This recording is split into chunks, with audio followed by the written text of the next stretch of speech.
జగన్ గారిని రాజకీయంగా విమర్శించాలి అనుకుంటే రాధాకృష్ణ గారు వాస్తవానికి ఏ విధంగానైనా రాజకీయంగా విమర్శించవచ్చు. కానీ వాళ్ళ భార్య పిల్లల మీద కానీ లేదా వాళ్ళ భార్యల విషయంలో కానీ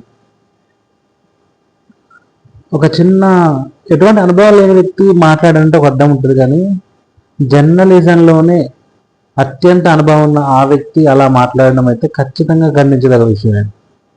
ఎందుకంటే అది చాలా దారుణంగా మాట్లాడారు. వైఎస్ జగన్ గారు మీ భార్య పిల్లలు మీ భార్యలు గారు అని అంటారు అనడం అనేది చాలా చాలా చాలా దారుణమైన మాట. అది ఎందుకు రాధాకృష్ణ గారు ఈ మాట ఇలా అన్నారో తెలియదు. కానీ దయచేసి ఎంత తొందరగా ఆ మాటను వెనక్కి తీసుకుంటే అంత మంచిది ఆయనకి. ఎందుకంటే ఆయన పెద్దరికానికి అది కరెక్ట్ కాదు.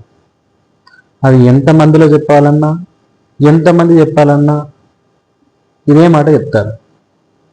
ఎందుకంటే జర్నలిజంలో నాకెవ్వరు సాటి లేరు, జర్నలిజంలో నాకెవ్వరు పోటీ రారు అని అనుకునే ఆ రాధాకృష్ణ గారికి నిజంగా వైసీపీ వాళ్ళ భార్యలు కాదు అనడం అనేది చాలా